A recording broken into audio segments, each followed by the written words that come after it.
Okay, good morning, everybody. We're going to go ahead and get started here. Just to let everybody know, this meeting is being recorded. I've started the recording now, and it will be posted to the website for this study, which we'll have a link for at the end of the presentation, along with the presentation itself.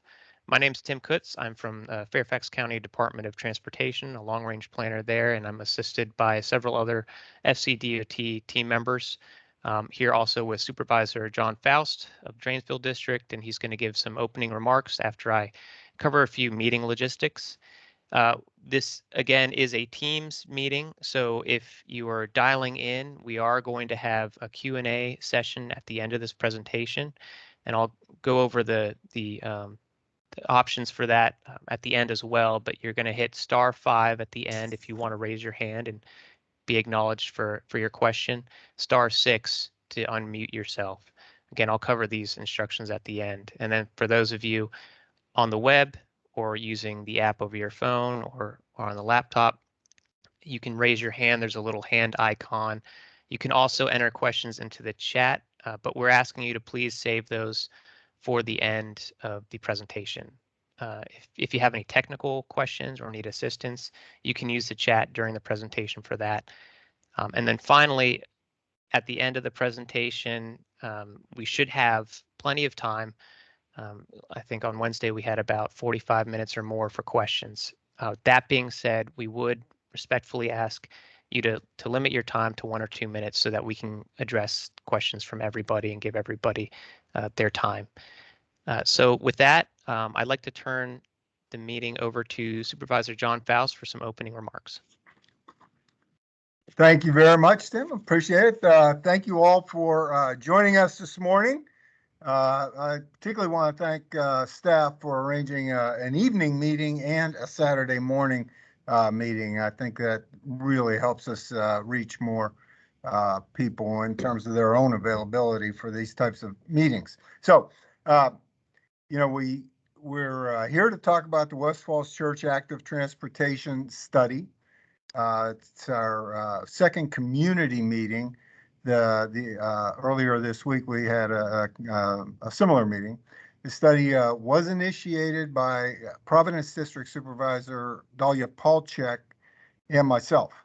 The purpose was to identify opportunities to improve pedestrian and bicycle access between the West Falls Church Metro Station and the surrounding communities. We believe this will be a community-driven process, and the community input is absolutely critical to getting the study right. Today's presentation is going to include an overview of the study, the timeline, details on how you can provide input and how be participatory. I've said before, and I do believe this, that coming up with a list of where we can make pedestrian and bike improvements for access and safety in this vicinity is going to be relatively easy.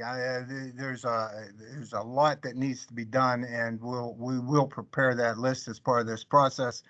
But where we're going to need help from the community in particular will be in terms of prioritizing those projects.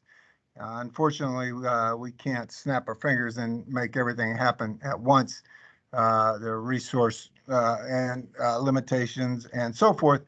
And so, prioritization is absolutely critical part of the process. And we look forward to your input. The county staff's going to be working with the with an advisory group that will meet, I think, probably on a monthly basis. It's a task force in effect, and that group is comprised of 3 at-large members who are selected to represent the Dranesville district, 3 at-large who represent the Providence district, and then the representatives on the advisory group from the Fairfax Alliance for Better Bicycling and the Fairfax Families for Safer Streets. We also, and I'm very excited about this, have representatives from Lemon Road School on the advisory group.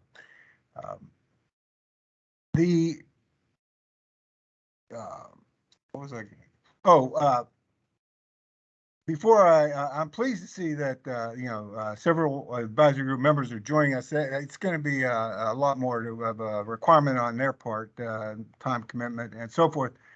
And I want to say that Supervisor Palchik would normally be here, but she has recently had her first baby, and so she is taking a little time off, and we wish her the best in that regard. I did want to say that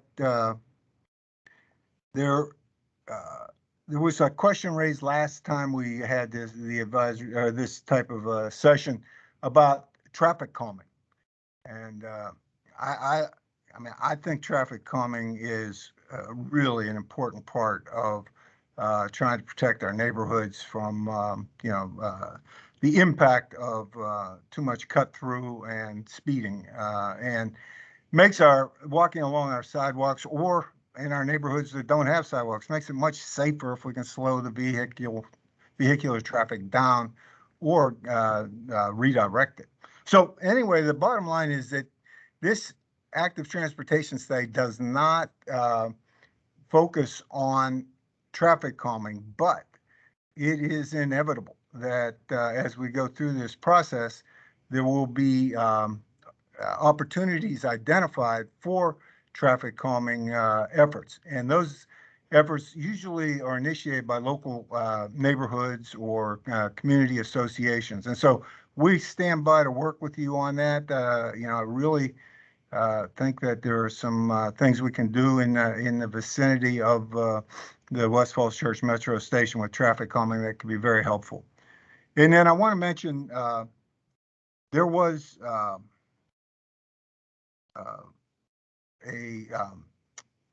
pedestrian was hit at Langley or Longfellow Middle School this week.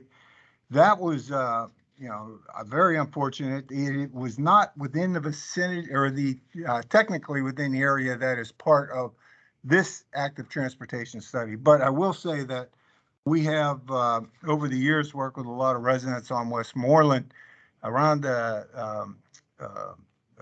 Haycock and Longfellow and McLean High School on improving pedestrian safety and access. And so there are numerous projects that we have completed and several that are in progress have been initiated as part of what we're calling the Westmoreland Westmoreland corridor study. So there are things that will be done to improve safety, or continuing to be done to improve safety along that way. So I failed to say Haycock was also represented on the advisory committee, which is critically important. I appreciate the participation. So I am going to turn it over to Tim Cutts and ask him to lead us through the rest of the meeting. Thank you. Tim? Great. Thank you, Supervisor Faust. We can go on to the next slide, which is going to give you a preview of what we're going to talk about today. Hey, Tim, can I interrupt 1 second? Sure. I failed to say. The good news is that the student who was hit by the car was, it sounds like he was bumped, and the report is that he's fine without consequence. So hopefully that report is correct. But I know some people were very concerned, and I wanted to share that. Thank you. Yeah, that is good to hear. Thank you. So what we're covering today, again, this is an introduction to the community for this study. So we'll go over the background, why this study came about, what its purpose is, and give you a look at the study area. So we have a map that we can show you and pinpoint some of the key features of that map. And then Supervisor Faust mentioned the advisory group. There's also a technical group that supports the advisory group and provides some technical guidance and assistance when developing recommendations for the study area. We'll go over the study objectives. There are a few of them, and we'll cover those and kind of tell you about the work that the advisory group has done thus far in achieving some of those objectives or working towards those objectives, and then how we're doing the study. So looking at the existing conditions analysis that we're doing, and a future analysis looking at traffic projected into the future as a result of some of the development that's going to be in this immediate vicinity. And then we'll tie it into the active Fairfax transportation plan. So that's the wider county-wide effort to look at active transportation. So I'll give you a little primer on that and how this study ties into it. And then timeline, we'll finish up with what our next steps are and when we expect to complete the study. And like I said, we hope to have plenty of time for some Q&A. So moving on to the next slide. And before I get too far, just to give you all a definition of what active transportation is. So not just pedestrian, bicycle transportation, but getting around on a wheelchair, getting around on a scooter. Really, it's any self-propelled, mostly human-powered travel. And what I mean by that is it could include electric scooters, electric bikes, but really any way to get around that's self-propelled, human-powered mostly. And so this is sort of that all-encompassing term that we're talking about here. So getting into the background, this really got kicked off with the Westfall Church TSA, that's Transit Station Area Plan Amendment. And within the TSA, there is the Transit Development Area, and you can see that highlighted in yellow on the map on the right. Specifically, what the Board of Supervisors asked staff to do in 2018 was to look at a mix of uses in subunit A1 and subunit A2 and the effect of things like land use and traffic, and study that to see if we could allow on the WMATA parcel, which is A1, and the Virginia Tech parcel, which is A2, a mix of uses to include office, retail, residential on subunit A1, and then institutional on subunit A2 as well. So that plan was adopted, that plan amendment rather was adopted by the Board of Supervisors in July of last year. And what that included, specific to this project, the study that we're doing, a lot of recommendations were targeted towards improving pedestrian infrastructure, bicycle infrastructure, active transportation, accommodations in general within the site itself, and then connecting from the surrounding neighborhoods. So recommendations included having pedestrian scale lighting, having wider sidewalks within the study area, connecting to the various neighborhoods surrounding and the Washington and Old Dominion Trail, the regional trail that's located to the south of this site, trying to minimize pedestrian crossing distances, especially over Haycock Road and some of the major roads that surround this area, and then bicycle accommodations, having bicycle lanes, trying to separate the cyclists from traffic, and then including enough parking and storage for cyclists. And then as a result, to go further than that, there was a follow-on motion, as Supervisor Faust mentioned, initiated to do what we're talking about today, which is the active transportation study. We can go on to the next slide, and we have a bit more background on some of the development going on and potential developments occurring in this area. So you can see the WMATA parcel is up on the top. There is a development concept being proposed there, and the next step would be a rezoning application by the developer in WMATA for that site. And then below that, the other project to the south is within the city of Falls Church. So that's much farther along in the process. They had a special exception site plan for phase 1 of their project approved last August, I believe. And part of that was relocating what was George Mason High School on that site over more to the northwest, and that is now Meridian High School. That opened up in October of last year. And the key feature of these developments, and you can see there's a strip kind of running through the middle where the Virginia Tech site is really this parallel roadway that's going to be developed parallel to Haycock Road. And it would take users across Leesburg Pike. There would be a new controlled signal there for pedestrians and all sorts of travel, taking them across Leesburg Pike all the way up, connecting to the Metro Access Road and the WMATA parcel, up to Haycock Road, and then going towards the Metro Rail station as well. So that's a key component, something we really wanted to focus on with the plan amendment itself, is connecting active transportation users more easily, safely to the metro station and through Westfall's Church in general. And so this follow-on motion again is looking sort of from the outside. How do you connect into this facility that we're envisioning, and make it more accessible for folks that are traveling from the surrounding area? We can go on to the next slide. Okay, a bit more background. So this isn't the first time we've taken a look at active transportation in general in this area. Obviously, we have the countywide trails plan on the left and the bicycle master plan on the right. And these were both adopted in October of 2014, which of course is some time ago, but I will talk about it towards the end of the presentation. We have the active Fairfax plan, which is really going to synchronize these two plans, update the guidance on those policies and programs that are active transportation related to bring these more up to date. But that being said, you can see that there is actually a pretty extensive network envisioned for this area. You can see the trails outlined in red on the trails plan, and then some additional bicycle facilities outlined in the bicycle master plan.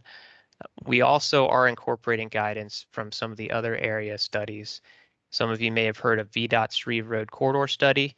So we've looked at the recommendations from that, any of the recommendations within the Transportation Priorities Plan.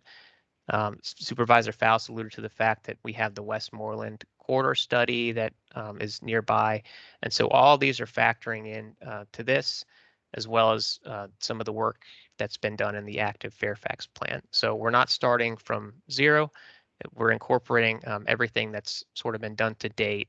And then again, the big work is going to be taking all the recommendations and the ideas that we have and prioritizing those to see where we can, one, make the biggest impact and try to get some of these done in a reasonable amount of time.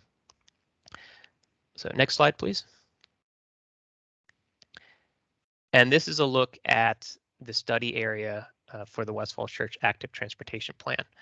So it might be a little hard for some of you to read this map, but there is a much larger version if you go to the website link below. And we're going to actually go over some of the quadrants of the 1 mile radius, which is that inner circle later on in the presentation. But a couple key features here, you'll notice that the Westfall Church Metro Station entrance is the center. And working out from the center, you can see a green shaded area. That outlined area is what's called the effective walkshed. And so that's anywhere you could walk within 1 mile of the station entrance. So that's following neighborhood roadways and sidewalks to get where you want to go. And you'll notice when you compare that to the 1 mile radius, that first inner circle, that there's obviously some gaps and some challenges. If you could connect everywhere, you'd see much more green within that circle, and you don't for a number of reasons.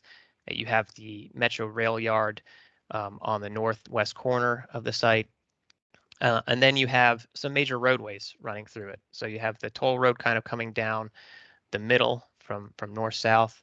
You have obviously I-66 running through east-west. And I-495 sort of located on the west side, Route 7, of course. So some of these present barriers for pedestrians when you don't have controlled crossings and ways to get over to the metro station. So that's something we're taking a look at with this study, is how do we get some more green on the map? How do we connect more folks from within that circle? So really that inner circle that we're looking at is where we're going to be focusing our attention on increasing pedestrian connectivity. Another thing to note is the yellow outline. So the yellow outlines show where there are currently sidewalks or pathways where pedestrians can walk off street. So you'll notice there's a lot more yellow sort of in the Pimmet Hills neighborhood and north, and then even some south of the station entrance. But immediately adjacent, there are a lot of what we would call gaps in the network. So missing sidewalk. Partly that's due to the nature of how things were built back then. I mean, some of these neighborhoods are older and they don't have the infrastructure that today we would consider as necessary.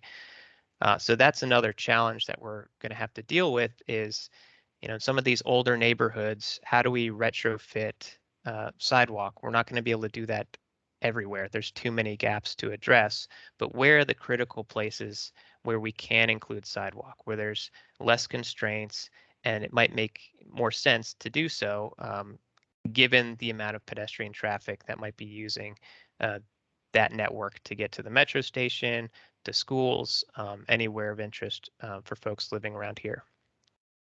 So working out from there, you see the larger circle. So the entire map area is looking at a 2-mile radius from the metro center, and that would include the pedestrian network. So we would be looking to see how, or not pedestrian, cyclist network, excuse me. We would be looking at the bicycle network to see how people are connecting, closer from Tyson's to the metro, from south of Route 29, from over the Beltway even, to get to Westfall Church. So that's the 2-mile radius. One other feature I wanted to point out on the map, you can kind of make out some blue dots scattered around. Again, going back to my point, there are already plans, already a lot of completed projects even within this area. So we're not starting from zero. There has been a lot of great work done already. The pink lines and pink circles that you see around the map, those are completed projects. So those have been completed within the last few years. And then anything outlined in red are things that are in the works. So they're on our priorities plan, they're on other plans or studies.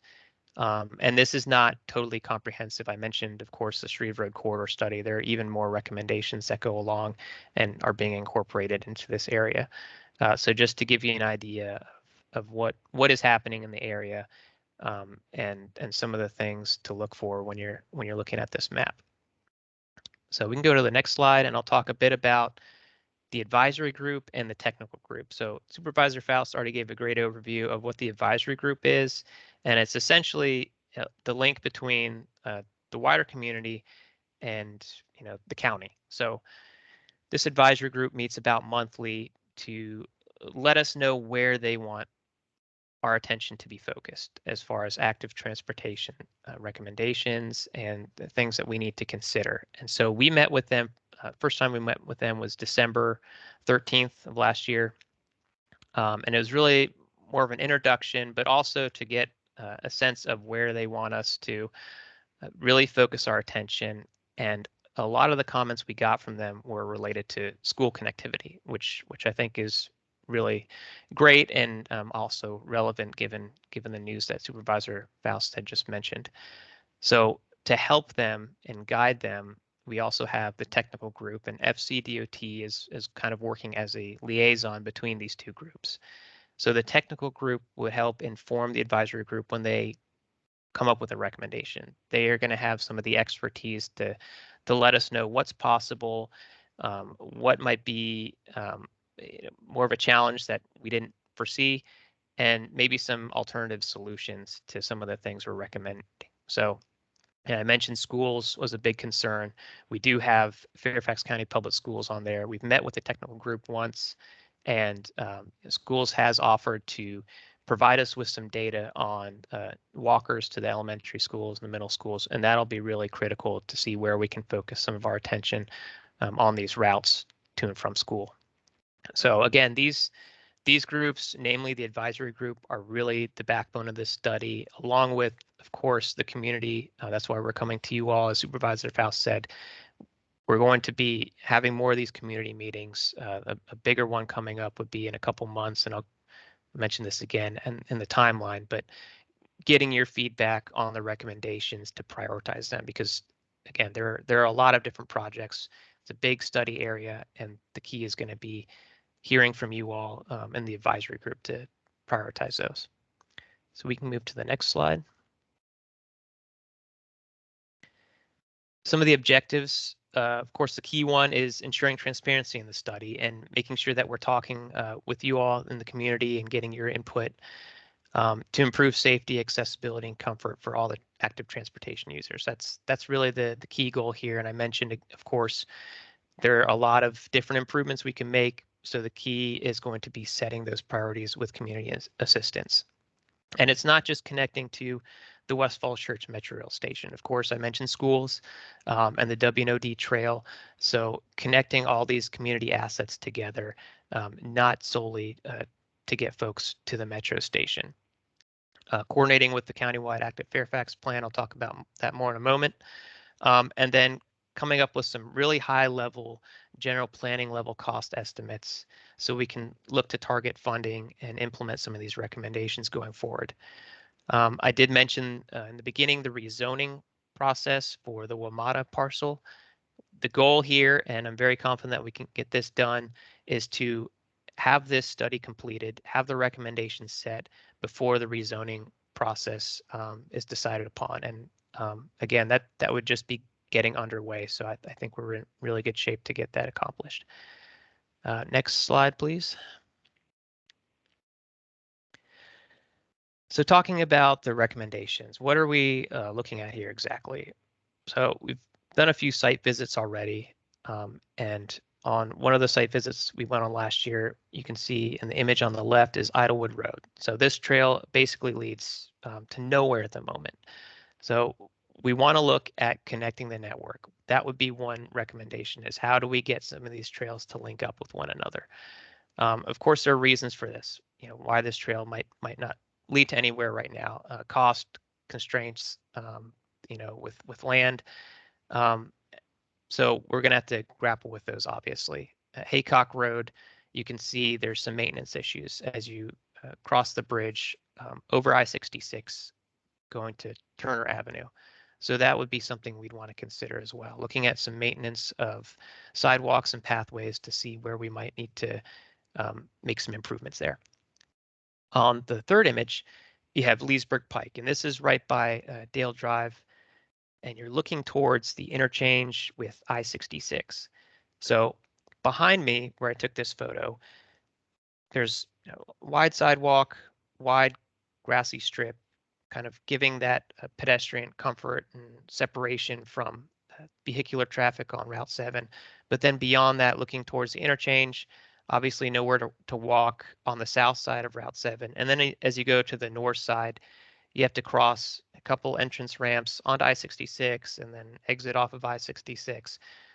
And then when you get up farther than that, if you're going beyond Lemon Road, you get across Idlewood Road. So a lot of crossings. And so we might want to look at ways to make those more comfortable for pedestrians, increase their visibility there, or see if there's some alternative routes for those folks to get to the metro station. So just a couple of considerations. And again, these are just examples.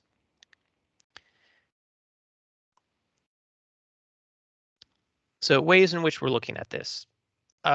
This is just a tool. I just want to say that a tool that we're using to kind of analyze the pedestrian situation in this area. And this is really something that was developed by Montgomery County.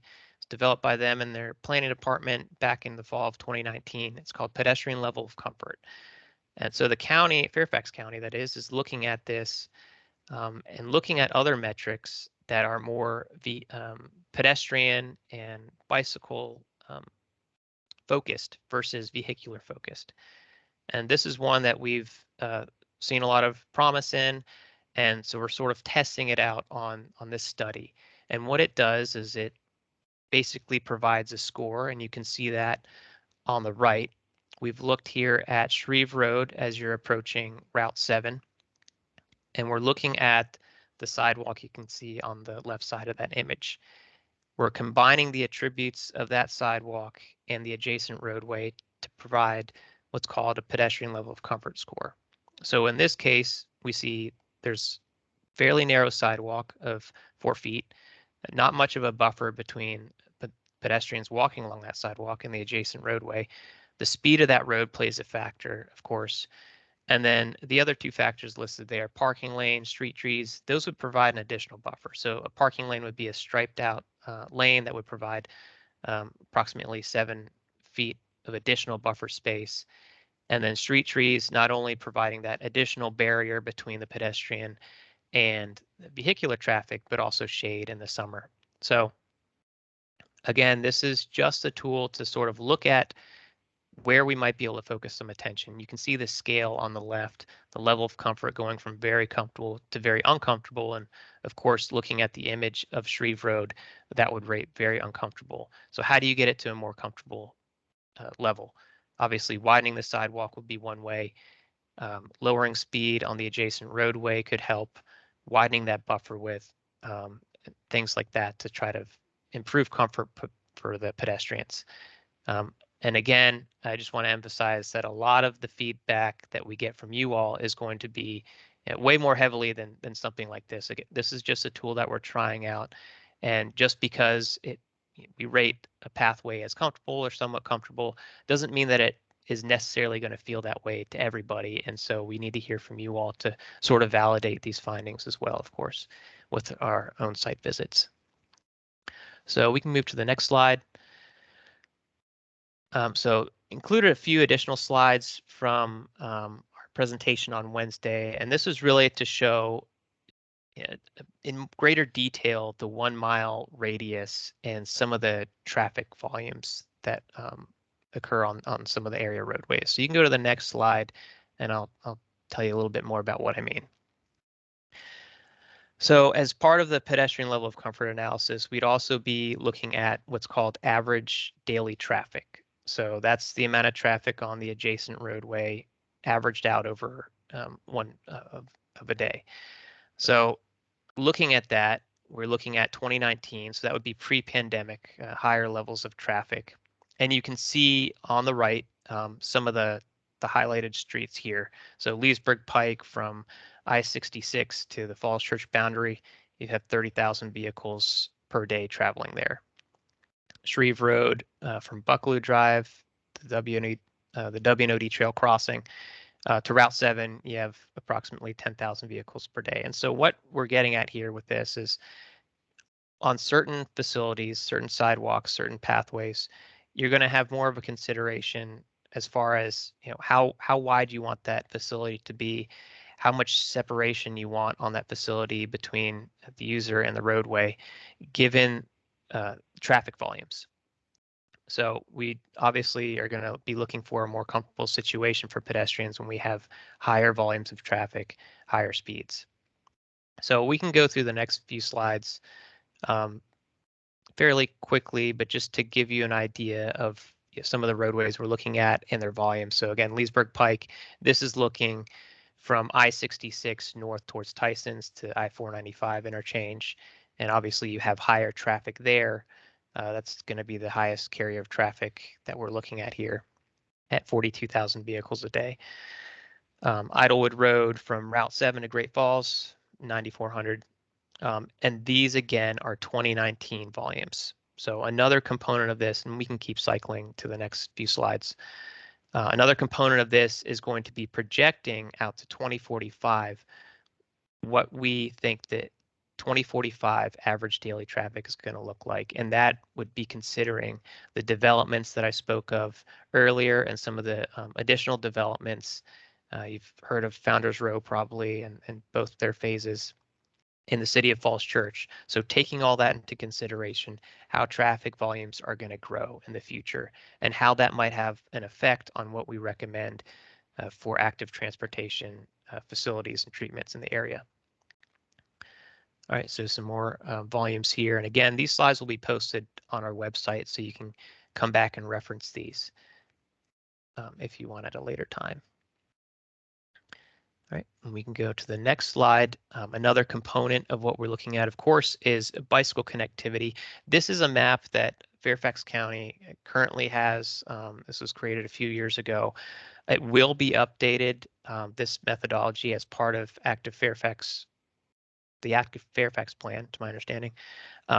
So that being said, there are some updates that would need to be made to this map as you see it. So you can see that green line sort of spanning from Idlewood Road at the top of the screen to Metro Station.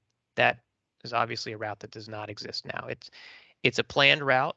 It is on our comprehensive plan, but you can't use that today, of course. So what we're looking at here is the level of comfort, which we call bicycle level of traffic stress for cyclists traveling along the roadways here. And you'll notice the most comfortable areas for cyclists to travel are going to be in those slower speed residential neighborhoods. So you can see those in Falls Hill. You can see some of those just south of the metro station. And then as you make your way down the scale to the red lines, you'll see those traversing or traveling along rather Shreve Road to Haycock Road, Great Falls Street, Route 7.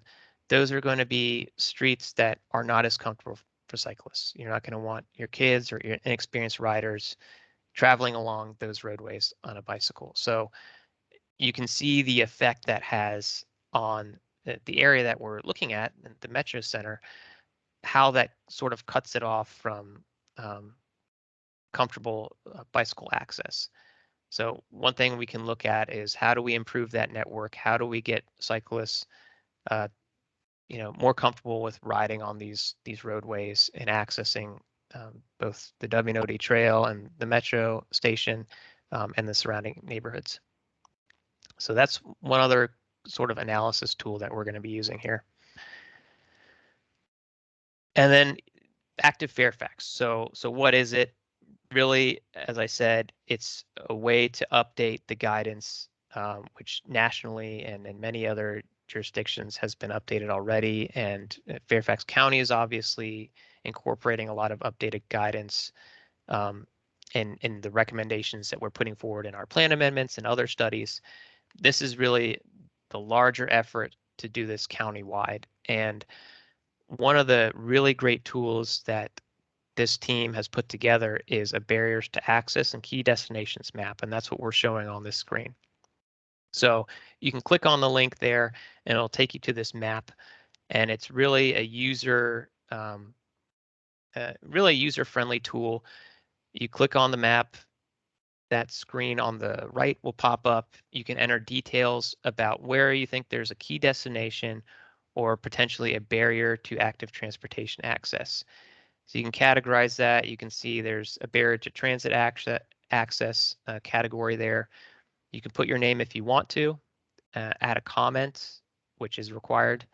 So describing what it is you're talking about, and then adding an attachment is helpful if you want to include an image to show what it is you're talking about on the map.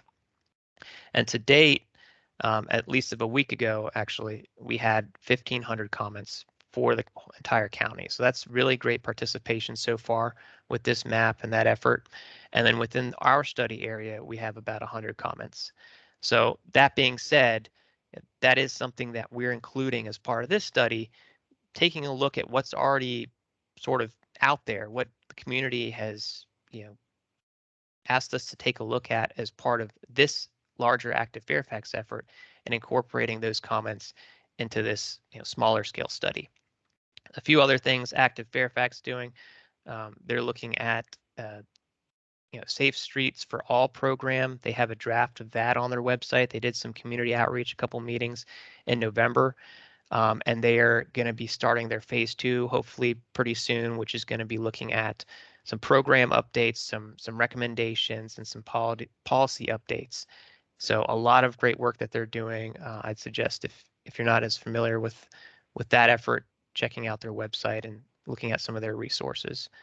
And then, of course, this study would be informing that larger study. So recommendations that come out of this Westfall Church study could inform some of the larger recommendations that come out of the Active Fairfax plan itself. All right, a couple more slides here, then we'll get into Q&A. So this is the study timeline. Of course, we met with the advisory group, as I said, in December 13th to be exact, just to get an introduction and get everybody acquainted with the study. We had our first meeting with the technical group in January, and we met with the advisory group on January 24th as well. And that was really to go over those quadrants that I had just shown and get their feedback on some initial recommendations that they'd like to see in those quadrants. So we have a scope of work a draft posted on our website, which will be finalized by next week. And that's sort of also what we talked about on January 24th with the advisory group. We'll be finalizing that.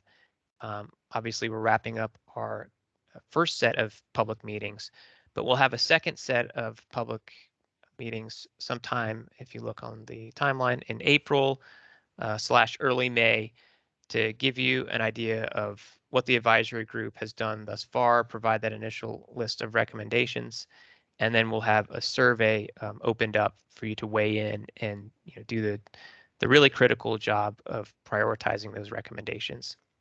And going beyond that, of course, we'll refine the recommendations, look at those high level, as I said, cost estimates, finalize that recommendations and priority list after getting the community feedback.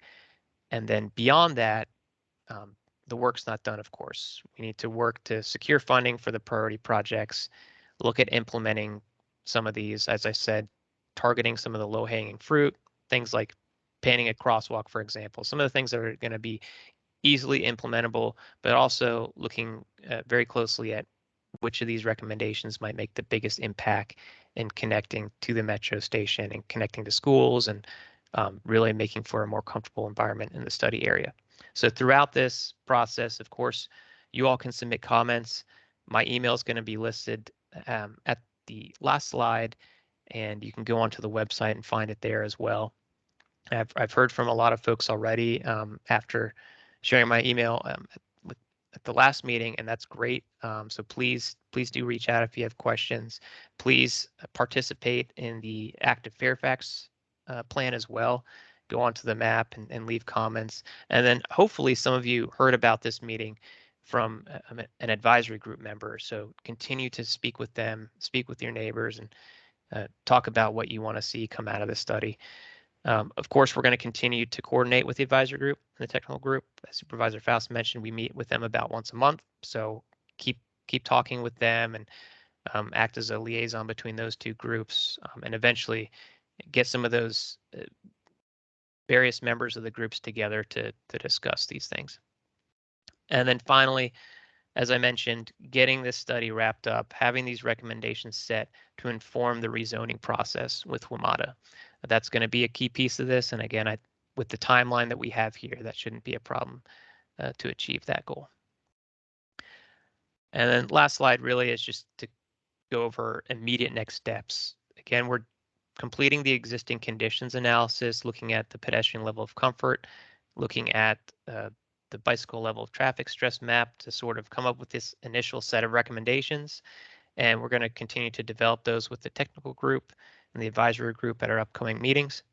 And then we'll present those initial recommendations after speaking with those groups sometime in late April, early May to the community and release that community survey. All right, so we have a good 45 minutes here. My contact information is listed below. Also a link to the study website. Of course, you can't click on these now, but we'll have that posted to the study website soon, and we can share some of these in the chat as well. Active Fairfax, their contact information is listed below, as well as their website. So if you have any questions for them, feel free to reach out and get involved in that process as well. So with that, I'm going to turn it over to Mike Garcia. He's going to be the MC for the Q&A here, but just some things to consider. Again, please make sure that you're keeping your comments and questions as brief as you can. Try to keep it to a minute or two so we can get everybody involved here. Again, if you're dialing in, you can use *5 to raise and lower your hand, and then *6 to unmute. I see a few hands raised already, so that's great. And then just some things to consider. You might have questions on how we're doing the study, ways to get involved, but really, we are also looking for your feedback. So if you walk to Metro, if you walk to the schools, or you have kids who walk to the schools, we'd like to hear from you and your experience and what you might recommend as part of the study. So with that, I'll stop talking and hand it over to Mike.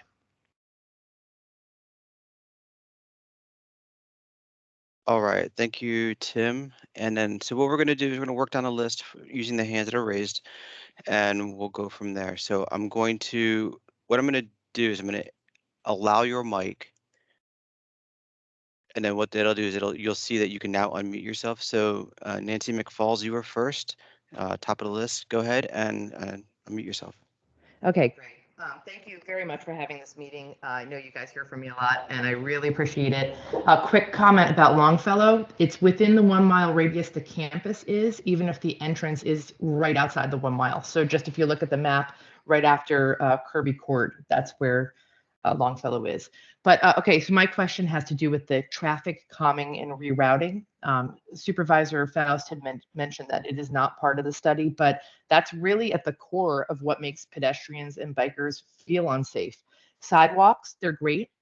I think you're aware, though, that about a year ago, a child was on his bike on a sidewalk on Westmoreland, still got hit by a car. The car went and hopped the curb and hit him and knocked him over, destroyed his bike. So curbs are, sidewalks are great, but they're not enough. And crosswalks are great, but your team has said in the past they could give a false sense of security. There's another root problem that also has to be addressed in order for the crosswalks to be effective. Otherwise, someone's kind of a sitting duck walking across the street where people are speeding and driving inattentively.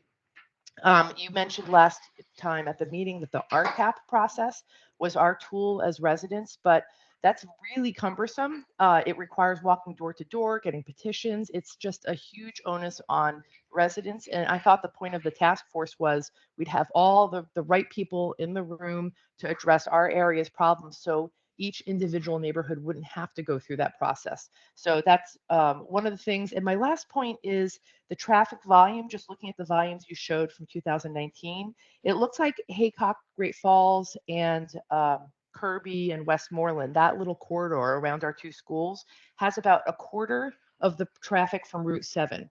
So whatever your projections are for Route 7 going forward with this new development, I think we could assume we're getting 25% of the fallout from that. So just keep that in mind. I hope that you guys, get a lot of good feedback today. And again, thank you very much. I'll mute myself.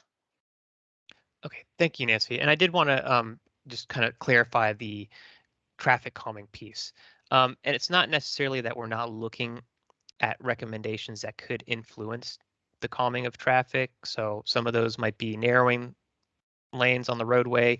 If you're increasing the walk space for pedestrians, giving them more space, putting in street trees obviously has sort of that visual effect of narrowing the roadway for drivers as they're driving along the street. So there are recommendations that would come out of this potentially that would sort of speak to traffic calming. But that being said, you mentioned RTAP, which is the Residential Traffic Administration Program. That is a formal process. And the reason for that, so if you're looking at putting a speed bump on your residential street or some other traffic calming device, you really do need full community participation at that. So you do need to have that process. They develop a separate task force to agree on the appropriate measures for traffic calming and then for cut through as well. So again, all that being said, it's not that we're not looking at ways to calm traffic. That is hopefully, an effect of this study and the recommendations that come out of it. But the formal process, of course, would have to be for some of these other treatments addressed through the RTAP process. Okay, thank you, Tim. And while I queue up the next person, there was a question that came through. Do any of these studies address air quality? I'll just take it. The answer is no, they do not. The hope is, though, by providing a more active transportation network, that in turn allows people to not want to or have to get into their vehicles, thus providing more active ability to get out so that you're not actually driving and thus improving air quality that way. Moving on, Kathy Pippin, you're next. I'm going to allow your microphone. You should be good and you can unmute yourself now. Hi there, good morning to everyone. Thank you so much again for having the second round. I have about 3 questions. I'm going to go ahead and ask the questions and then I'll mute myself for answers. So Supervisor Faust, you said that there were several projects with Westmoreland corridor study. So my question is that do you have Haycock / basically Haycock, Great Falls, Casemont area as part of that on that list? And that's one question. And will the recommendation that you all are gonna put together to present to the I guess to the zoning before zoning meeting, is that list of recommendation going to be shared with the community here?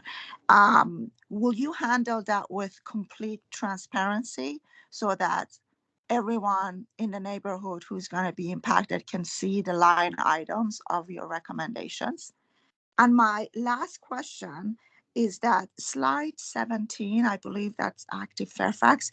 Are you guys referring to that as the RTAP? And forgive me, I'm trying to understand all of these lingo but the organization, the groups and so forth. But is that the same as the RTAP? And will the Haycock, Casemont include the Westmoreland study, or is that included in the Westfall Church development that we're talking about? I am completely confused as a community member. So if you can please clarify that for me, and I'm sure I'm not the only one who is confused by all of that. I would greatly appreciate it, and thank you so much for bringing this together, and hopefully we can implement a lot of these requests. Thanks. And I'm All right. Thank you, Ms. Pippin. So what we're going to do is we're going to turn over to Chris Wells, who's going to give us a little bit of a summary about the active Fairfax study. Okay, let's see if I can keep track of those questions. So the last question, no, active Fairfax Transportation Plan is not RTAP. RTAP is Residential Traffic Administration Program. So RTAP is what you would call traffic calming, and that's the formal traffic calming process to get speed humps is typically what the devices that come out of that is, although there are other devices. Active Fairfax Transportation Plan is a countywide effort of consolidating the bicycle master plan and the countywide trails plan, as well as updating policy for best practices for bicycles and pedestrian safety. That's had an outreach portion already, which the map that's on the screen is where people were allowed to put in barriers, or there's another map for missing links. We're transitioning into phase 2 of Active Fairfax, which is the ultimate combining of those two maps and the policy that the board will adopt. Then the Westmoreland Corridor Study does not include Haycock at Casemont. It was on Westmoreland from Chain Bridge Road to Haycock. So there have been numerous improvements up and down Westmoreland, and there's still one more to come at Hopewood. But that does the Haycock Casemont intersection is part of this work here for the West Falls Church Advisory Group. Thank you. Thank you, Chris. And then Tim, the second question that came to you is, will recommendation of the list be shared with the community? Yes. I mean, that's going to be the biggest part of this, as I said earlier on. All these recommendations, we're going to have more community meetings in the future, of course, and we'll involve you all as well through the advisory group, having them reach out to you as well. But yes, we're going to present these recommendations to you all, the initial ones that we come up with, and then as we refine the list, presenting those at a future meeting too. So yes, definitely. Okay, and then we'll move on to the next person. Elizabeth, I'm going to enable your microphone. You should be good to unmute yourself.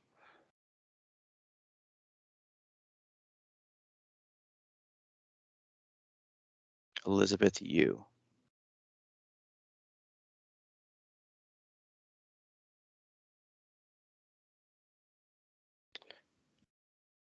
All right, so what I'm going to do is, if I don't hear anything, I'm going to just disable your mic, but leave your hand up, and I will come back and enable your microphone again.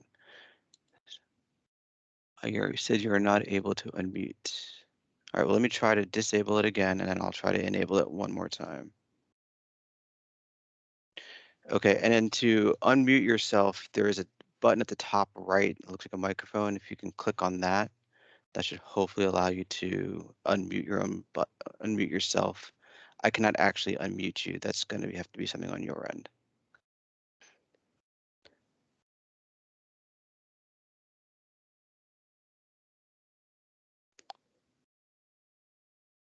So Elizabeth, I'm going to leave your microphone the way it is, and if you can just kind of work through it. If not, you can always put your question in the chat and we'll grab it out of there. I'm going to move on. Cheryl Sim, I'm going to enable your microphone. You should unmute yourself now. Thank you, Mike. A couple of things. I thought I heard Kathy Pippin ask about the impact of the development at WMATA on the area. And I do think, since you guys already have the projections from EYA and Grove Slate about how many additional trips are going to be generated out of the new development, that we should share that with the community. And from my last reading of it, I think there's about 8,100 projected new vehicle trips coming out of the development. And I know Tim also mentioned what's happening in Falls Church City. I think Falls Church City also has those projections. So I think those projections should be shared with the community so that we can really see the level of traffic that we're going to be confronted with, not just in 2045, but in 2026, 2028. So I really would ask that that information be shared so the community isn't relying on my memory. And since we last met on, I guess it was Wednesday with the community, some other members of the community have reached out to me to express concerns about the lack of traffic enforcement on Great Falls, Haycock, and Westmoreland. And I think this is something that, again, we have the technical advisory group that we could have a meeting with Fairfax County Police and some of these issues could be addressed, including the incessant trucking that's taking place on Great Falls and the incredible level of speeding. So I've got the question around trucking from two different people, so I throw that out there. And I think that's all I have for the moment. Thank you. Okay, thank you, Ms. Sim.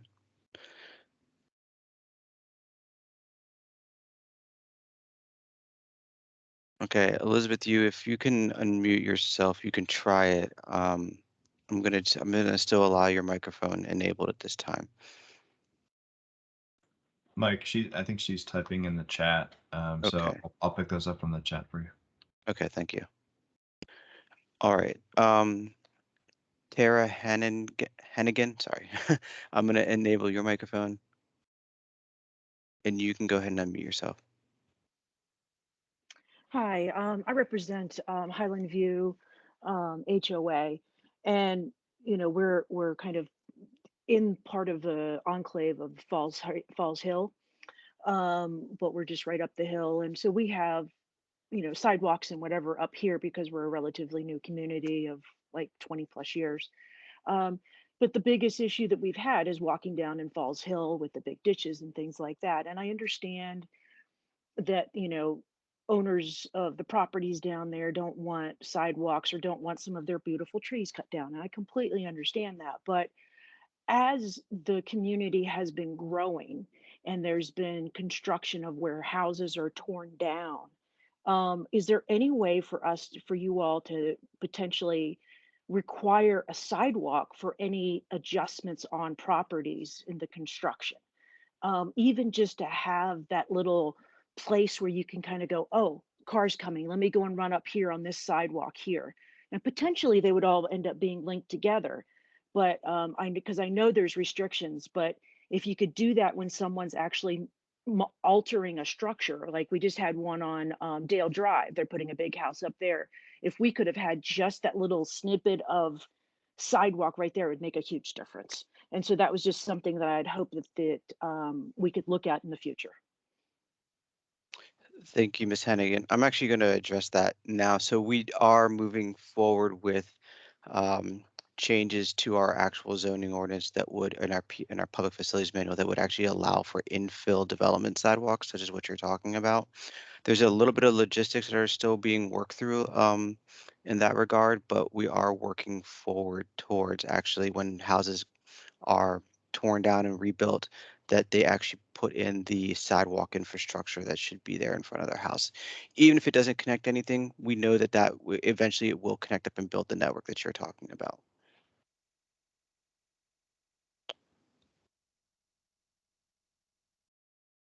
Okay, so moving forward, Alfred T, I'm gonna enable your microphone. Okay, you should be able to unmute yourself. Yes, I'm here. Good morning, and thank you everyone for hosting this meeting. I would just like to point out, when you look at the 1 mile radius, roughly a third of that is bounded by Metro and 66. I mean, pretty immovable objects. The other thirds are Route 7 and Haycock Shreve, as we understand it. I think one of the real limitations on making this more pedestrian and people accessible is that Shreve Road corridor. From Shreve Road to 66 over to Lemon Road. Really, everyone counts on the intersection of Route 7 and Shreve and Haycock to kind of enter that metro parcel, if you will. You spoke to it briefly earlier, but could anyone address, and this has been mentioned in years past, what could be done at the intersection of the exit ramps of eastbound 66, both the exit and entrance there, right by the underpass of I-66, to maybe make that a complete intersection that controls all 4 traffic lanes, both the exit and entrance ramps in the northwest and southeast Route 7, such that you could invite pedestrians from the Lemon Road, Idlewood side, Pemet side, and also from the Highland View and Dale, Falls Hill neighborhoods, because I just think that's a real opportunity. People come off the interstate at interstate speeds, and if they're making a left turn, they have to make a 90-degree turn, and that's a natural calming method. But they can come off and make that right turn, a downhill curve, and they hit Route 7, and at 25 mile, they hit it at 45 miles frequently, and that is, as I pointed out, that's about a third of your access to this whole parcel. So for pedestrian safety, is that being looked at, or could that be looked at again to improve that intersection for pedestrian? Sure. Thank you for your question. That is a major consideration. And obviously the challenges, as you noted, one being that it is at an interchange. And so we have, as I said earlier, VDOT on our technical group. So we could talk to them about some potential solutions there, but any modifications that are done to an interchange require a separate study and obviously quite a bit of work. So that's, again, not to be discouraging or say that nothing can be done. There are probably some techniques that we could look at to increase visibility for pedestrians that are traveling along that section of Route 7. And then again, looking to see if there are alternative routes. But yes, definitely a big consideration of this study is how to move folks from that area along Route 7 to access Metro. I'd appreciate it. I mean, I was a 20-year resident. It's been identified as an issue for many years, and we get the state versus the local type concerns. But when you're talking about 2045, I'm looking back to 2005. That's any help would be appreciated. Thank you. Thank you. Okay, so what I'm going to do is I'm going to read. Elizabeth Yu was unable to unmute herself, so I'm going to read it for her. So her comment and question: there is a need for a crosswalk across Haycock at Casemont so that the neighborhood from the south of Haycock can safely access the trail on the north side of Haycock, as there is no sidewalk on the south side of Haycock. So there is a safe access to the Westfall Church Metro and Haycock Elementary School. The intersection of Great Falls and Haycock is very uncomfortable for pedestrians. The traffic signal is very unclear when pedestrians will have priority to cross against turning movements for pedestrian movement in each direction. There is a sidewalk project on the priorities plan for Great Falls from Haycock to Grand Lane that has been on the plan for many years, but the project has made no progress. Is this still in pre-scoping and should move forward? Chris Wells, I'm going to turn to you for that one, and if you want, I can read it again. Sure, thank you. So I can take all of those. The crosswalk at Casemont and Haycock would be a project to be prioritized in this effort, because there is not a project there now, and there needs to be a project since there is not infrastructure to support a crosswalk. The signal operations at Great Falls and Haycock, you're correct. The walk phases do go with turning movement phases. In fact, typically that's how all traffic signals are. At a minimum, the right turning traffic moves at the same time as pedestrians.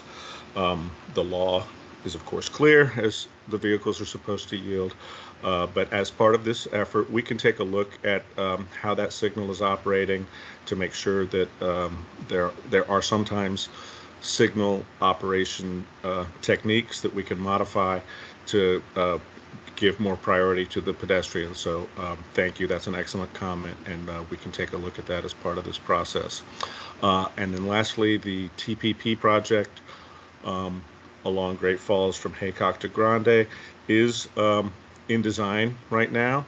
The TPP was originally a 6-year plan from 2014 to 2020, but in 2019, the board reauthorized an extension of that, and that project fell within the current 6 years of that plan, so 2019 to 2025.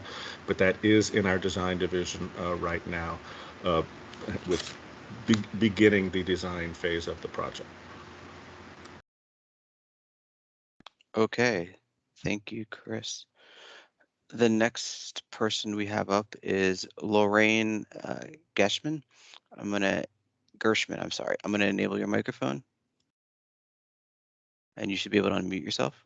Great, thanks for taking me. I am in the Falls Hill community across from this project, and I have been commuting by Metro for 20 plus years that I've lived in the community, and I have never felt comfortable or safe crossing Route 7 to get to the Metro.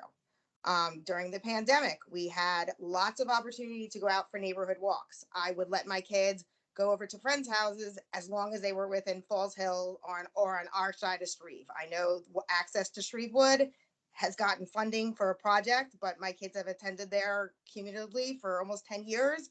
And if we ever wanted to walk to Shrevewood, which is like a 5-minute walk from my house, a parent has to go with them because there's no good place to cross Shreve other than at the bike path. During the pandemic, I could send my kids to, say, the liquor store that's on our side of 7, but for them to go to Starbucks, we would go with them because we do not feel safe crossing that or even walking along that stretch of Shreve from, say, Gordon's Road to 7. And so one of the things when I think about what could be made to make that crossing safer is looking at traffic lights such that all traffic has red and you'll let all pedestrians to cross at a given time. There are several crosswalks in DC that has this. There's one in Chinatown. You can actually cross diagonally because there is no vehicular traffic moving at that time. And that I think would really facilitate it for a lot of us who have kids who are looking at these developments. Is great. Look at all this cool stuff that's going to be coming in that they can go ride their bikes to. But right now, the only safe way for them to cross 7 is to continue on the W&OD trail over 7 down past by the Jiffy Lube in the park and then come all the way back past there, and you still have to cross over the Shreve Haycock to get to this development. So I encourage you to think about ways to make it so that we know when our kids are crossing that intersection that there is no vehicular traffic. No one's turning right on red, no one has a left turn lane, because I know that there are no turn on reds there, but you still have the left turn lane. There's never a point where pedestrians are not have a safe crossing without some cars coming at them. Okay, thank you so much. We appreciate that. And it seems like a lot of comment chat also agreed with you as well. Okay, moving forward. Arthur Agan, I hope I pronounced, you're next. Let me enable your microphone. Okay, you should be able to unmute yourself. Hi, this is Arthur Agan.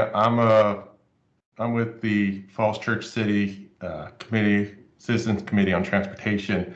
I have a couple of concerns that I've mentioned one of them in the chat about participation and coordination with surrounding entities, obviously Falls Church, but also Arlington, both of which have heavy presence and interest in this effort.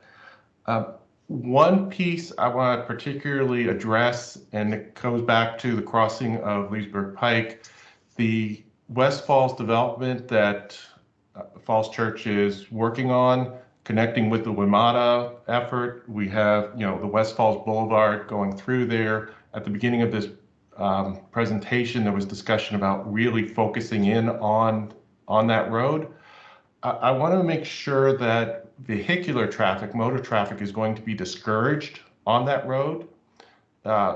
Make it primarily for pedestrians and bicycles to make sure that there is a very safe way for them to access Metro, particularly since in the morning you're going to have 1,500 students that are on the other side of it.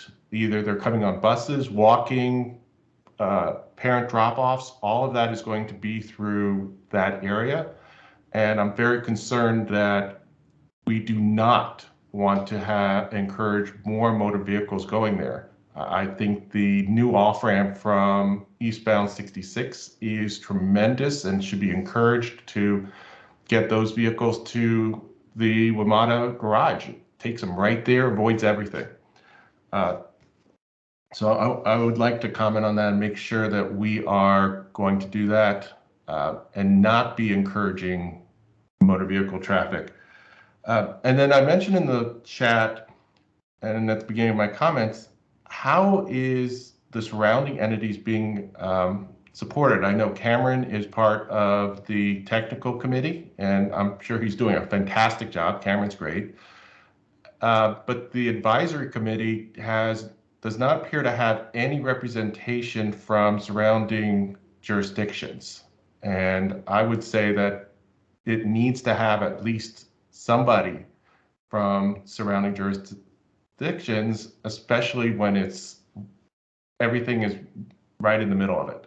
So I would recommend that be expanded with one member of Falls Church to include that. Arlington would be nice, but they are farther out. They're not right in the middle. And the last comment I have is I want to make sure that this study is not getting in the way of moving forward with obvious improvements. In particular, Westmoreland, I walk up there all the time, and there are sidewalk gaps that are extremely dangerous. You go up and all of a sudden there's no sidewalk. You're either walking on people's lawns or into traffic. And these are very obvious improvements. There's room for the sidewalks. I want to make sure that we're not delaying those improvements because of the study. If it's obvious that it needs to be done, we should be Fairfax County should be moving forward, not waiting for a study. And so that's all I had. Sure. So I can address that last point. No, we're not getting in the way of any work. And as I said, some of these low-hanging fruit items, and as you can see on the map here, some of the items that are already planned, and as Chris mentioned, a couple of the TPP, Transportation Priority Plan items are continuing to move forward. We're not halting any progress. In fact, what this study really is going to do is bring more awareness to what needs to be done and hopefully support some of these that have been on the TPP for a while now and really the community would like to see some movement on. Of course, yes, we are involving the City of Falls Church. This is, however, a county-led effort, and so the makeup of the advisory group is county representatives. That being said, of course, you mentioned Cameron from the City of Falls Church. We've been communicating with him. He's on our technical group. And then we've been talking with others.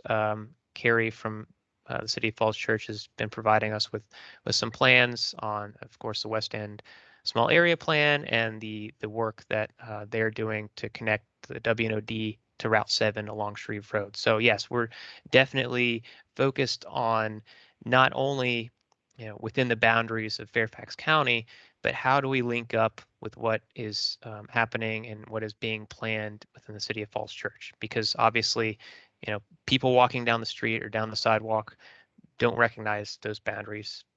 It doesn't just, there's not a line that divides those when you're actually walking on the sidewalk, of course. So making sure that everything links up in a meaningful way and connecting the city to the county and vice versa is a critical piece of this as well. Okay, thank you very much. What we're going to do is I'm going to take, going to Michael S. You're going to be next, and then what we're going to do is we're going to take some questions out of the chat just to make sure that we're trying to respond to everyone's questions that are coming through. So Michael S., I'm going to allow you to unmute yourself. So your microphone's enabled. You should be able to unmute yourself. I don't have a last name. It just says Michael S. with a guest.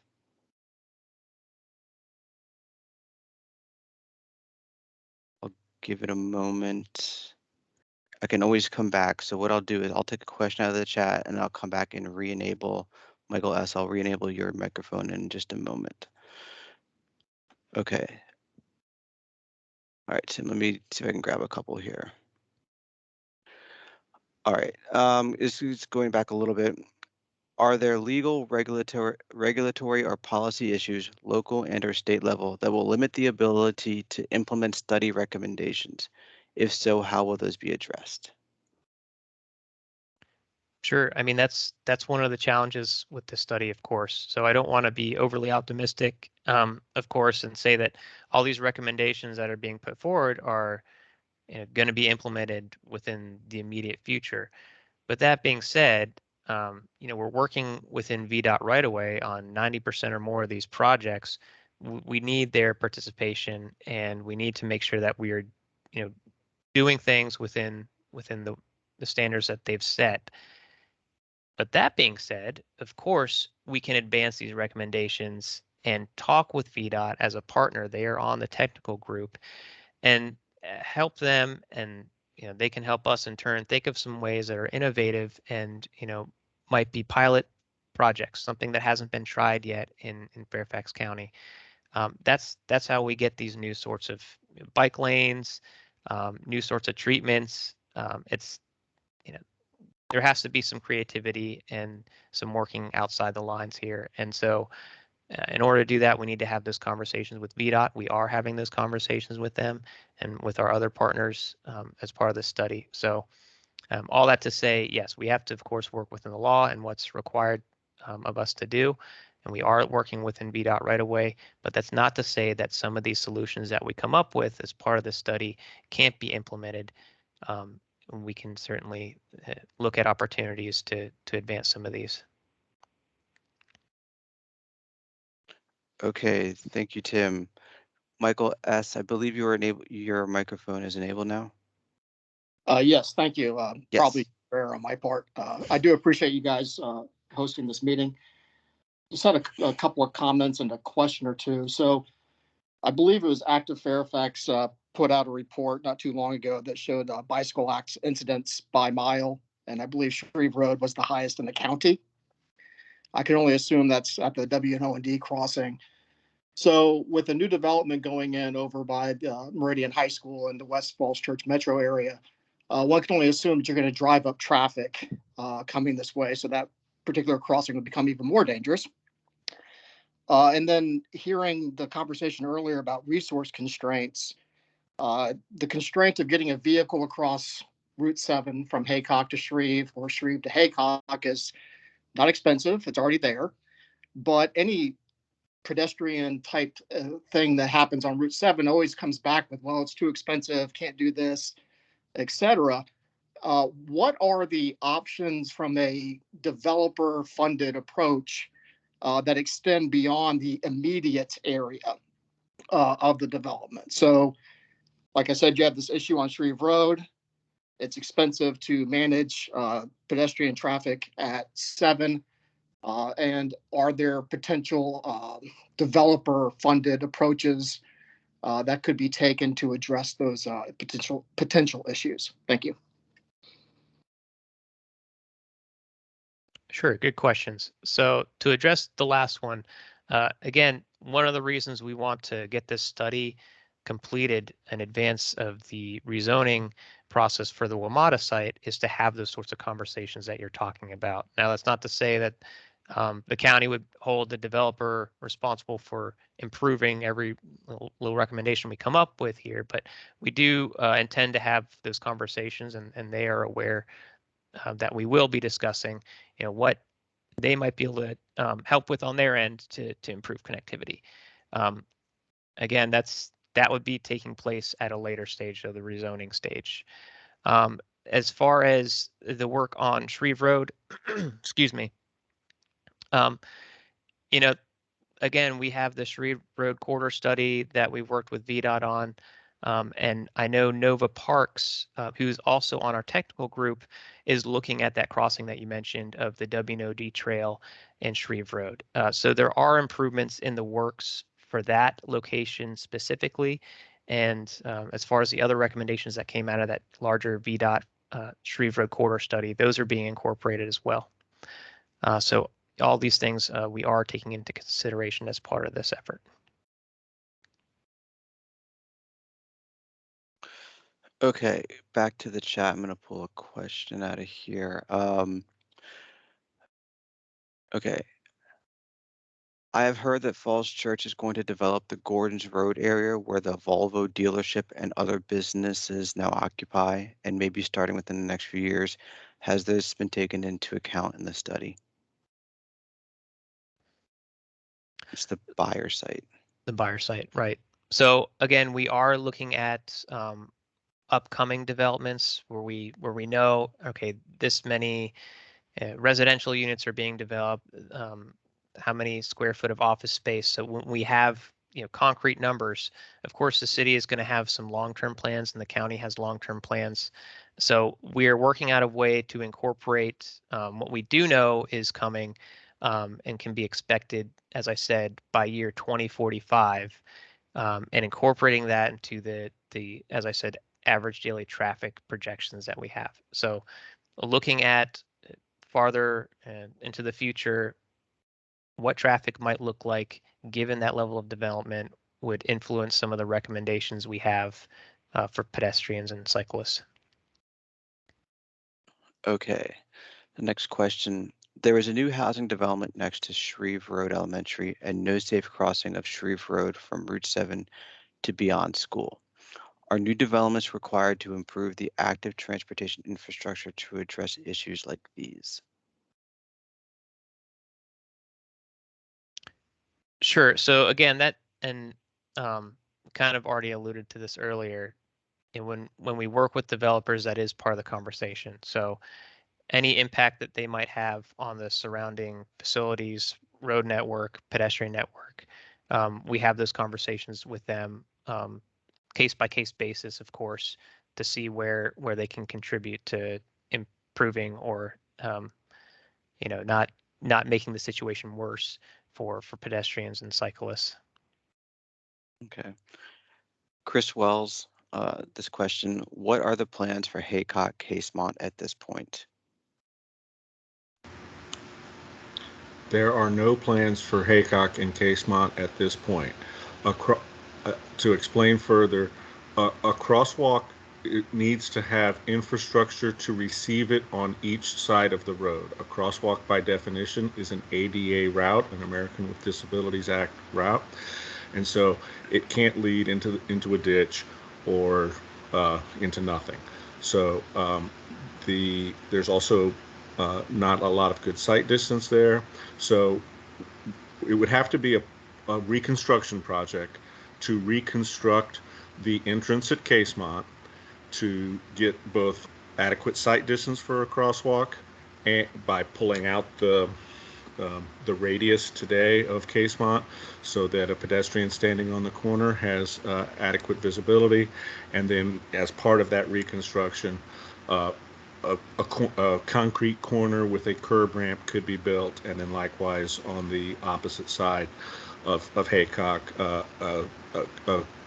a physical connection between the asphalt trail and the roadway would need to be constructed to have such a crosswalk, which is why, again, if this is something the community has as a priority in this process, which it sounds like it might be, that's something that we would need to be recommended for future funding as an outcome of this process. All right, and Chris, stay right there because I think this next one's going to be for you too. I'm going to take it just slightly out of order. What is the timeline for TPP 208 walkway bridge crossing Pimmet Run at Red Road? And as part of the pedestrian comfort, have you looked at clearing vegetation at the northern corner of Idlewood and Red Road? It's a blind intersection due to overgrowth of vegetation on that corner. So the bridge over the Concrete Creek at the end of Red is a funded project. The scoping for that has just begun. As I mentioned earlier, that project was similar to the the Great Falls Grande project. That project was reapproved by the Board of Supervisors in 2019, funded over the 6 years subsequent to 2019, and so that the scoping for that has begun, which means it has not had design work done. Typically, a timeline for such a project would be 2 to 3 years, although since the right-of-way exists connecting what we call a paper road, which would be the imaginary extension of Red Road, that might be shorter because there probably will not need to be a right-of-way phase.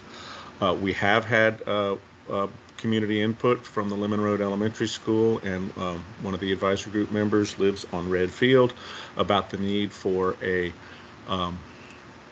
sidewalk on Red from Idlewood to Redfield because of the trail that comes out along Idlewood there from Lemon Road Elementary School. So that has been already a suggestion for another future project to be prioritized. But no, there is no plans to clear the vegetation there because that's on private property. We can only clear vegetation in the right-of-way, and the right-of-way there comes right up to the edge of the roadways. All right, thank you, Chris. We're going to take this one and we'll turn back to the people who have their hands raised. Tim, can you share how wide Route 7 will be at Chestnut? How many total lanes? Sure. So let me bring up a map, or maybe Bob, if you have Google Maps, you can show what that looks like. But the goal of this project would again be to improve crossings for pedestrians at Route 7. Right now, I believe we have 2 lanes in each direction as you cross. So westbound and southbound, or westbound and eastbound. So 4 total lanes plus the turning lanes that you have there. So the right turn lane crossing, or the right turn lane coming onto Shreve Road, and then the turn lanes that go left into Chestnut Street itself, and then right into the city's development. So one of the considerations, of course, is to, oh, thanks for bringing that up. Of course, include a traffic signal where you see Chestnut Street is coming across to the City of Falls Church property, and trying to make that walking distance as short as possible, that crossing distance as short as possible for pedestrians. You know, Chris mentioned, and one of the other callers mentioned, some of the phasing techniques you could do with signals. So there are some opportunities if, you know, we have this wide roadway, Leesburg Pike, and we don't have opportunities to narrow it, of course, because it's a major route. Opportunities to look at those signal timings and pedestrian phases of those signals to try to allow a more comfortable and accessible crossing. So I know that's sort of a long-winded explanation, but that is, again, a major barrier for this site, but there are opportunities we can explore to try to make it more accessible. And for people there, the Chestnut intersection is slated to move south and east by about 20 to 30 feet, I'd say, and then realign with a new intersection across Route 7 with the city development. And it is meant to be a 4-way new intersection. Okay, Mr. Robert Boggs, you're next. I'm gonna enable your microphone. Okay, you should be able to unmute yourself.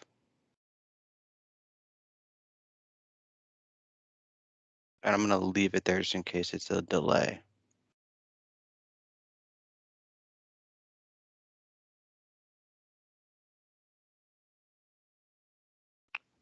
Rob Boggs. I'm gonna leave it open at this time. I'm going to go to Claire Guest first.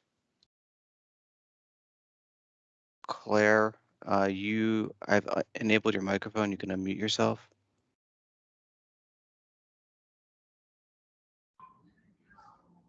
Hi there.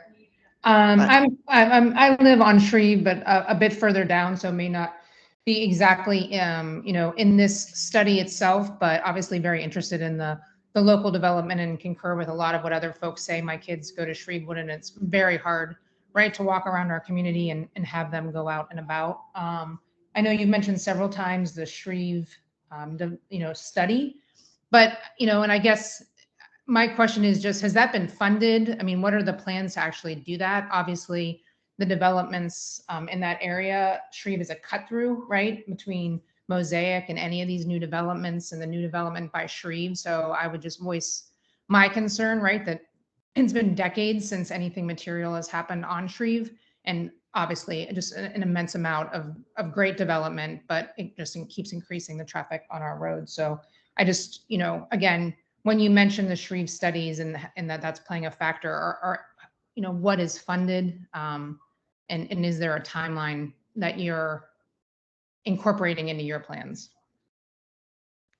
Sure, that's a great question. Of course, the Shreve Road, Shreve Wood Safe Routes to School project is funded, and that's moving forward into design now. And as we have some information we can share with you on that. As far as the other priorities that came out of the Shreve Road Corridor study, those have been included on a greater list of projects that was put forward to the Board Transportation Committee. They are looking at, and I believe this was initiated by Supervisor Faust, looking at $100 million to fund pedestrian and bicycle improvements throughout the entire county. So part of that effort and that request is to identify those funds, to identify the projects, come up with a prioritization methodology to get those funded, and those are on that list. That being said, obviously they still have to go through a process. This is looking at the entire county. So they will end up more than likely on a list, but no plans as of right now to actually fund those at the moment. But it is a work in progress. All right, thank you, Tim. Let's see here. So what we're going to do, Kathy, you're back up, but I'm going to just hold off for just a moment. I'm going to try to grab these few questions out of the chat real quick. So we have one here, Tim. This person said they joined late, so they apologize if they already covered this. But will the sidewalk along Haycock leading to the bridge over 66 toward Metro be improved? There is a railing separating sidewalk from traffic, but it is very narrow. Okay, yeah, great feedback.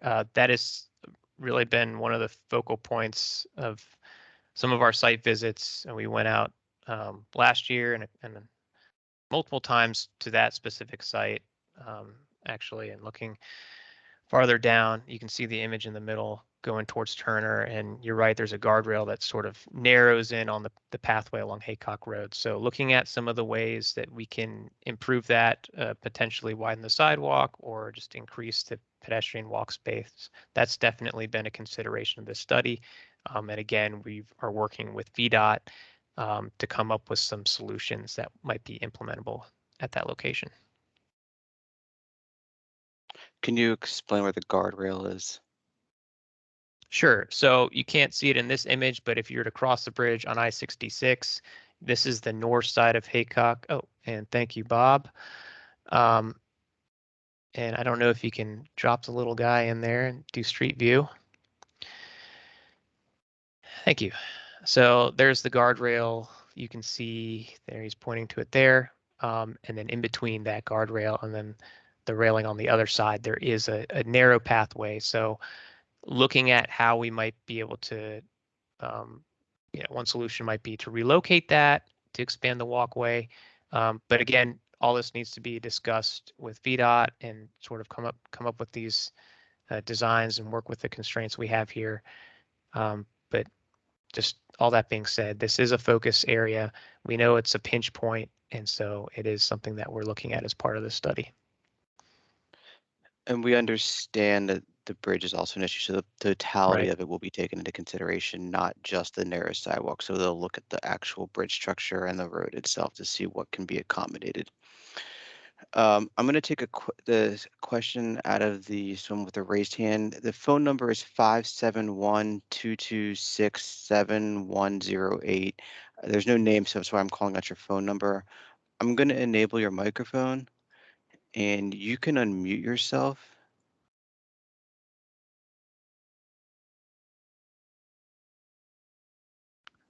And I'll wait for it. I think maybe the hand keeps going up and down, so.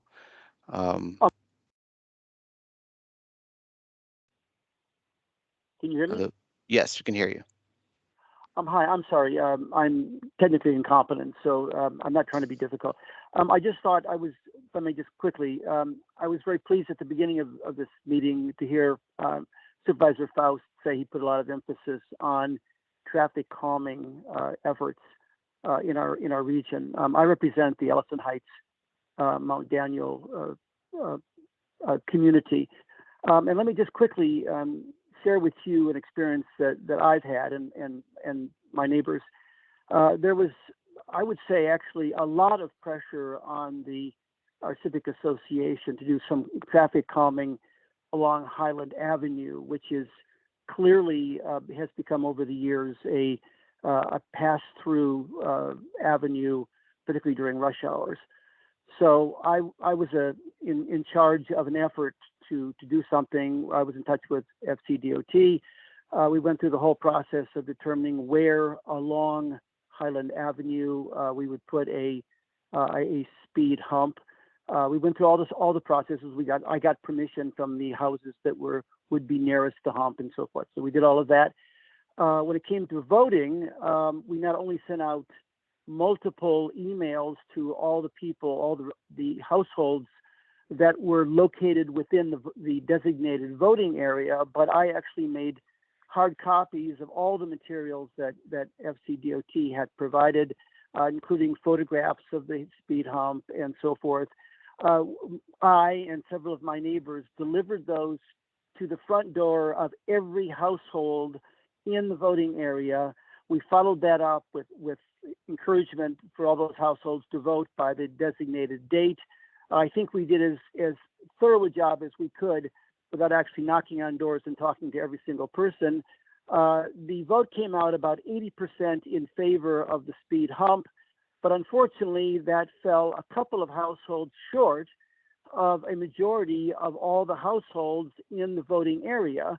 And apparently that's the rule. This is a crazy kind of democracy in which it's not just the majority of the voters who count, but all of the potential voters. And frankly, it was a big discouragement for lots of people. Neighbors could not understand, after all the work we went to and the clear preponderance of support for the speed hump, that we failed.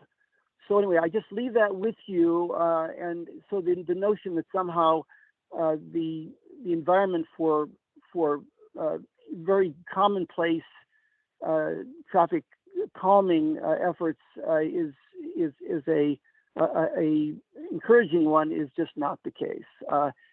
Several people have approached me and said, well, let's try it again. And I said, I just don't think we're going to get enough people to vote to make this possible. And the problem continues, and particularly families with children along the road. Anyway, I'll just leave that with you. It is a problem, and I don't know what can be done to solve it. Thank you. Thank you. We appreciate that. And we'll make sure to pass that on to our traffic calming people as well. Okay, I'm going to pull a question out of the chat. Let's see here. Is there any way to provide that the development construction does not get built before the neighboring traffic improvements are made? Do you want to take that, Tim? Oh, sure. Okay. No, not necessarily. So we can't halt development in the area just because we want some of these projects to be done. But of course, that being said, I'll go back to an earlier point I made. That is one reason we want to get this study wrapped up by the time that WMATA goes in for their rezoning and that gets considered, because we want to have these conversations. And again, the developers are expecting these conversations with them to see what we can do to fund some of these projects, to implement some of them as a result of this development coming online. So, but of course, that being said, we can't just halt development that, has a right to be developed in this area. Now that the rezoning process, of course, we're going to consider all this stuff. They have, other processes that we follow in the county. We have another traffic study that is going to be done as part of this process. So that being said, we take a careful look and careful consideration to some of the impacts as a result of any development that goes in. So it's not just being ignored.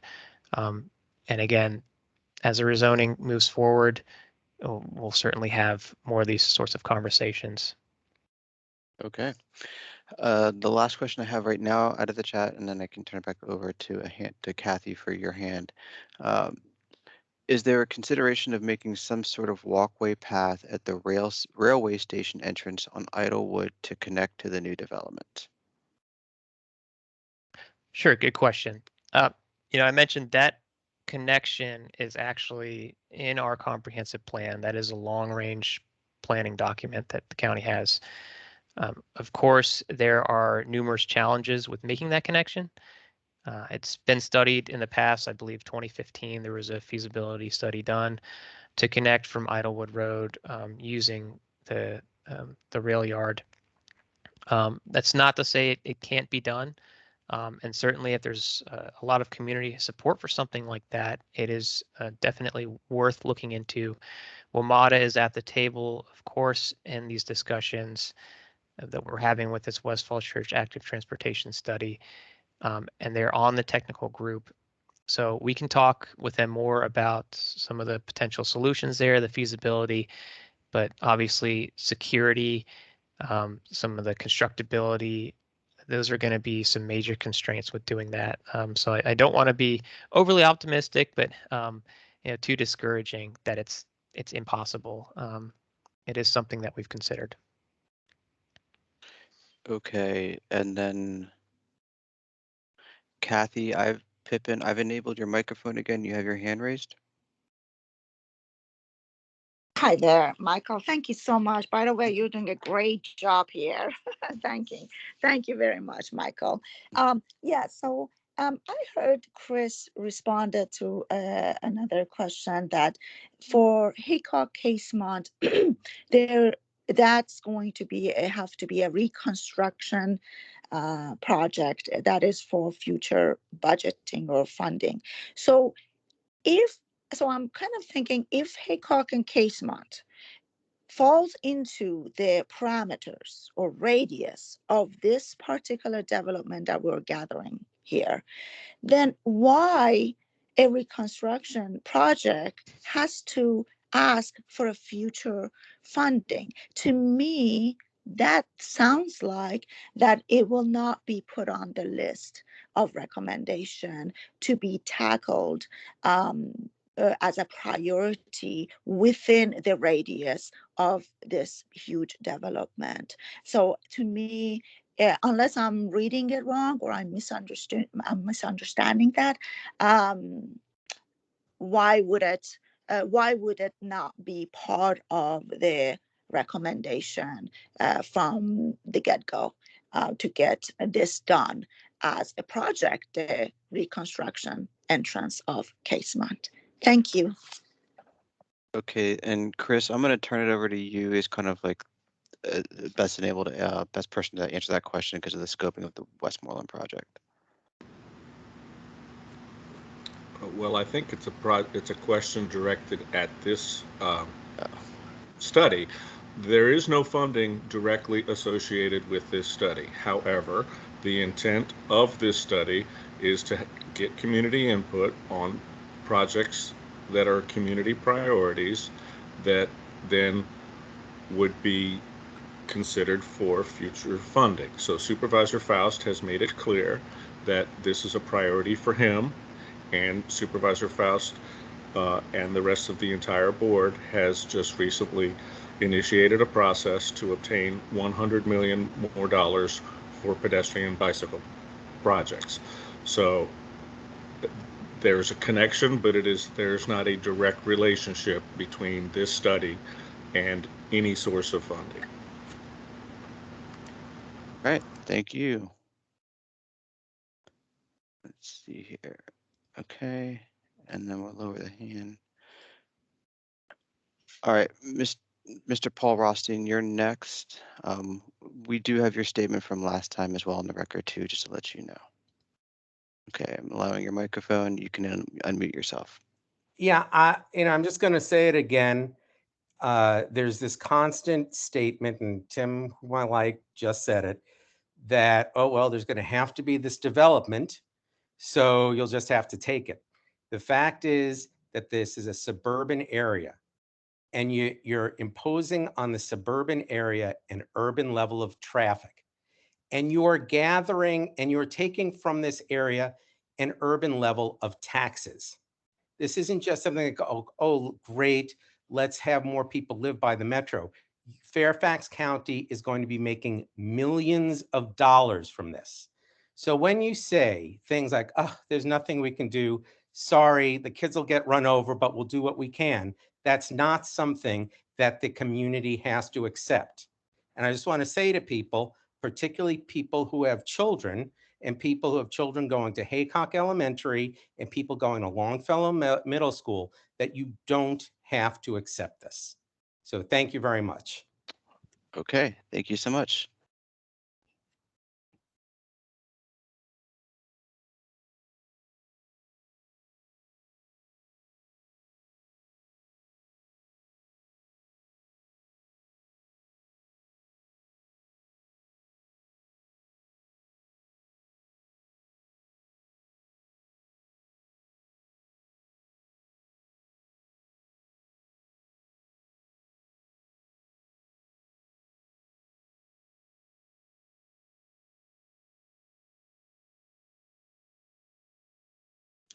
Mike, I believe you have one more hand up. Yes, so I do have one more, thank you. So Deb Butler, you're going to be the last one that we take. And then we're about 20 minutes past our time, but we still want your comments. We still want your feedback. It's going to be vital for us to, as this list is put together for the advisory group and the supervisor to see. So Deb Butler, you're going to be the last one that we take through this, but please, we have Tim's contact information. And Bob, if you can go ahead and put that last slide up so that we can have it available for everyone.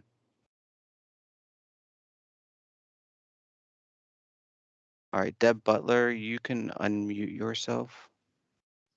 Hi, thank you very much for your insightful presentation. I'm most affected by the last comment from Mr. Rothstein, I believe his name was.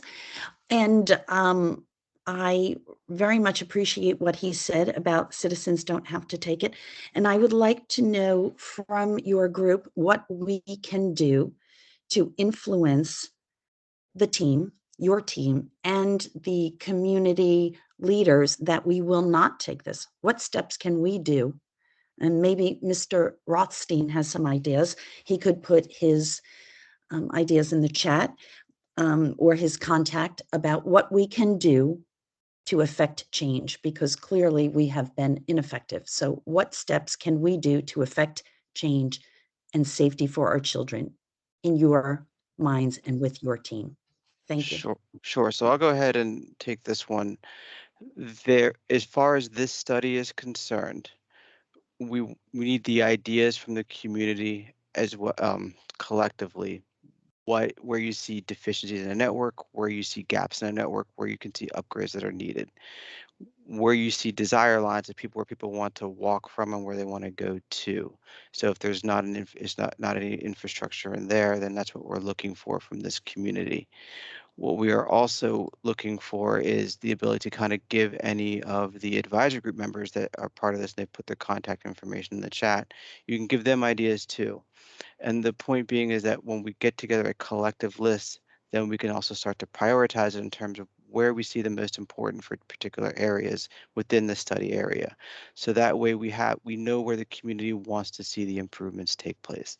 That is the purpose and kind of the need for this particular group. There's also going to be a funding piece as well, but really what we're going to see is what sources of funding are potentially available to do these improvements. So that's also going to be out there. That we don't know the list that will be generated for improvements, depending on what that list is and the estimates that could for putting them in place. The desires may be more than what we can that may actually be funded over a certain period of time. That happens, but what we can try to do is make sure that we have a network that have safe routes that allow people to get to and from the areas. As far as the rezoning is concerned, when a rezoning is filed for any developments in the area, you can get involved that way. There is a requirement by the county that the developers reach out to the neighboring landowners so that they have a community meeting to introduce the project, to kind of take the feedback from that standpoint. You can also continue to email or contact the supervisor's office if you want to find out what the latest in terms of information is. There will be Planning Commission and Board of Supervisors public hearings to stay involved and voice your opinions, concerns, thoughts, ideas about what improvements are good from the development, what are not, and where you can see missing gaps. So I just want to say that there is, as far as this process is concerned, this study is meant to identify all the needs as much as we can, and then the priorities to set them. So with that, there is one more person who I did see come in before I made my comment about we're going to we're going to stop the meeting at some point. So what I'm going to do is, Judy, see if you had your hand raised. You're going to be the last person, and then any other comments that come in, please email Tim with the contact information there. So Judy, your microphone is enabled. Yes, thank you. Thank you for this meeting.